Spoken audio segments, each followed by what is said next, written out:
પોરબંદર જિલ્લામાં એક સાથે 20 વેટલેન્ડ ખાતે 2 દિવસીય પક્ષી ગણતરીનો પ્રારંભ કરવામાં આવ્યો છે, જેમાં દેશભરમાં 100 પક્ષીવિદો દ્વારા 2 સેશનમાં ગણતરી કરવામાં આવશે. પોરબંદર ખાતે વન અને પર્યાવરણ મંત્રી અર્જુનભાઈ મોઢવાડિયાના અધ્યક્ષસ્થાને બર્ડ કન્ઝર્વેશન સોસાયટી ગુજરાત દ્વારા જિલ્લાના જળચર પક્ષીઓની વસ્તી ગણતરી 2026 કાર્યક્રમનો પ્રારંભ કરાયો છે. આ પ્રસંગે મોઢવાડિયાએ જણાવ્યું હતું કે વિશ્વ વેટલેન્ડ ડેના અવસરે કચ્છના છારી ધંડ વેટલેન્ડને રામસર સાઇટનો દરજ્જો મળ્યો છે, જે ગુજરાતનું 5મું રામસર વેટલેન્ડ બન્યું છે. તેમણે વધુમાં ઉમેર્યું કે પોરબંદરનું મોકરસાગર વેટલેન્ડ પણ રામસર સાઇટ બનવાની કામ શરૂ છે અને અન્ય એક વેટલેન્ડ માટે પણ પ્રક્રિયા ચાલી રહી છે. પર્યાવરણના જતન માટે વેટલેન્ડની અનિવાર્યતા પર ભાર મૂકતા મંત્રીએ નવી પેઢી અને નાગરિકોમાં આ અંગે જાગૃતિ લાવવા આહ્વાન કર્યું હતું. વન વિભાગ અને બર્ડ કન્ઝર્વેશન સોસાયટી જેવા સંગઠનોના નિસ્વાર્થ પ્રયાસોને બિરદાવતા તેમણે કહ્યું કે લોકોની જનભાગીદારીને કારણે જ રાજ્યમાં ગ્રીન કવર અને વન પ્રકૃતિ સુરક્ષિત છે. વન્યજીવોની સમૃદ્ધિ અંગે વાત કરતા મંત્રીએ ગૌરવભેર જણાવ્યું કે બરડા ડુંગરમાં સિંહોનું સફળતાપૂર્વક પુનઃસ્થાપન થયું છે અને હવે ત્યાં સિંહોનો પરિવાર વસી રહ્યો છે. આ સાથે જ ગુજરાત હવે એશિયાનું એવું રાજ્ય બનવા જઈ રહ્યું છે જ્યાં સિંહ, દીપડો, વાઘ અને ચિત્તા એમ 4 બિગ કેટ જોવા મળશે.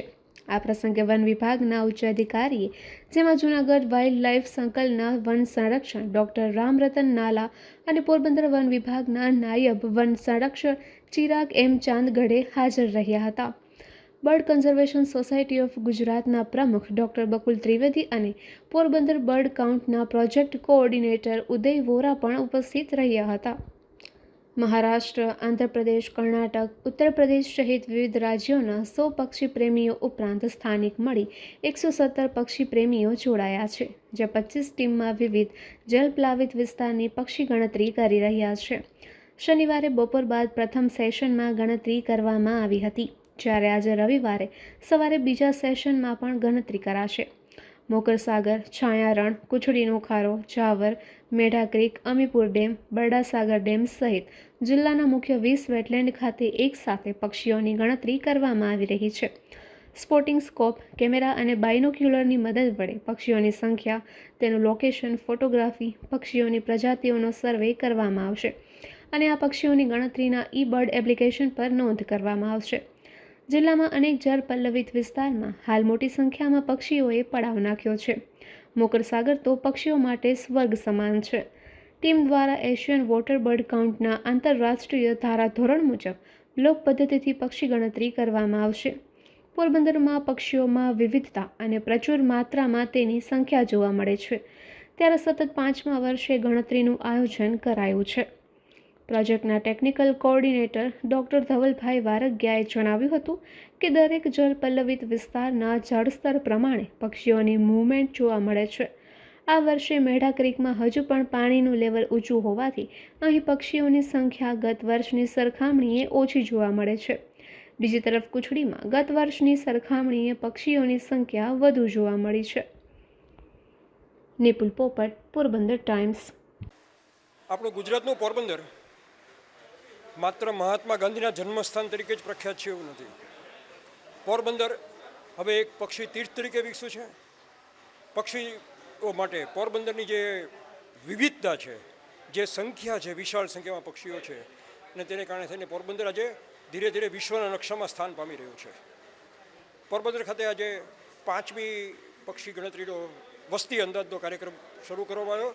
આપણા ગુજરાતના માન્ય મંત્રી શ્રી અર્જુનભાઈ મોઢવાડિયા સાહેબની હાજરીની અંદર, અને આજે આ વખતે વિક્રમ સંખ્યા લગભગ 100 જેટલા પક્ષી નિરીક્ષકો આમાં જોડાયેલા છે, અને જેમાં 20 કરતાં વધુ પક્ષી નિરીક્ષકો કર્ણાટક, મહારાષ્ટ્ર, આંધ્રપ્રદેશ અને રાજસ્થાન જેવા રાજ્યોમાંથી આ પક્ષી ગણતરીમાં ભાગ લેવા પધારેલા છે.